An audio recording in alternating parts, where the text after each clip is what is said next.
in all these battles, we're doing something scary. That's why we have to be told, don't be afraid. If it wasn't scary, we wouldn't have to be told, don't be afraid. And Hashem is with you. We wouldn't have to be told that. The word is, what we're doing is scary. The only reason the Torah is telling us, do not be afraid when you go to Milchama, is because the natural instinct is to be scared. Which means they're doing something scary. If we're applying this concept of Milchama to ourselves, so I would tell you, very easy for me, if I would say to myself, my Kabbalah on myself, this Elul, or as I get to Rosh Hashanah, forget Kabbalahs. I want to take myself to grow, to wake up and be on time for Shacharis. I would not have an ounce of fear in my heart. That doesn't scare me. I'm a morning person. Doesn't mean it's always easy to get up, but I'm a morning person. That doesn't scare me. I'll tell you something that was scary for me, since this is private and it's not going on TorahAnytime. I'll tell you that was scary for me. You ready? I wasn't sure if I was going to talk about this, but I'll tell you. I had a meeting with a couple. Couples often reach out to me, secular couples reach out to me to officiate their weddings. Now, I know 90% of the time I can't officiate their wedding. Why? Because almost always the weddings are treif. And I won't officiate such a wedding. So, but I don't tell them that in the beginning because I want an opportunity to connect with them. These are people that are on the path to assimilation. Like when there's no connection over here. So I say, why don't we meet and let's talk about it? So this couple comes over. I don't know, maybe about 2 months ago. This couple comes over.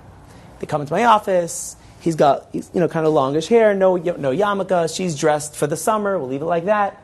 And they come into my office and they sit down. And we'll call the guy, I don't know, Mike. Takes out his phone and he puts it on the table. And I look at this phone and it's a flip phone. This totally secular Jew has a flip phone. And I'm like, I'm sorry, can we talk for a minute? He's like, sure. I'm like, Mike, what's the deal with the phone? And he smiles, yeah, I kind of just made a life choice, just decided yeah, you know what, I'm just going to disconnect and just, go back to the old ways, So kind of lifestyle difference. And I'm like, okay, we're not talking about the wedding anymore. We got to talk about this. I said, but what do you do? But I don't understand. Can you explain? How does that work? I'm like, you understand? I'm a I'm a tech guy. You know what I mean? When the new phone comes out, I know about it. You know what I mean? And I know the features and whatever. I'm into that. And I very much try to interact with the world through tech. So, how do you get around? Because I need Waze. I can't get from my house to my shul without Waze. I don't understand, how does that work? I'm like, what about WhatsApp? WhatsApp? I'm like, I've had people message me. I saw it 2 days late. Rabbi, my mom died. Can you please call me? I'm like, shoot, I missed that one. I literally have had messages like that, right? I'm like, next time, next time, call me, not WhatsApp, right? But I can't be missing messages. I need WhatsApp. Now, it happens to me today. You have a lot of kosher phones that have these things, right? And you have tag that can kosherize your phones, whatever.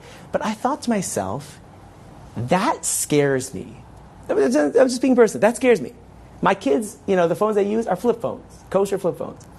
For me to get a kosher flip phone, I'm like, I don't know if I can do that.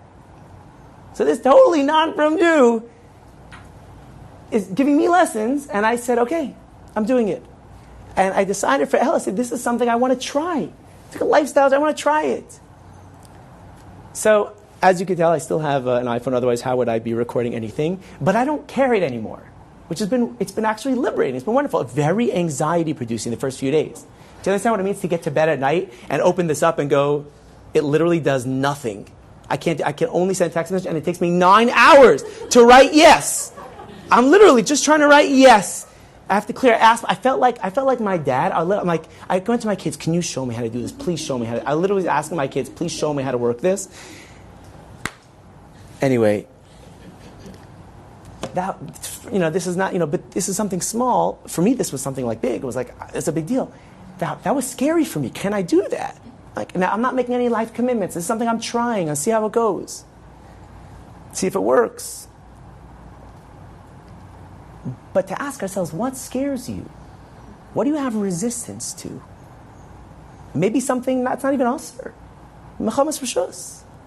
But you know that if you were to like try that, you'd feel really good. You'd feel like you got in touch with your neshama, something your neshama wanted. You acted on that, even though your body was like kind of pulling you somewhere else. You're matzliach. You feel amazing.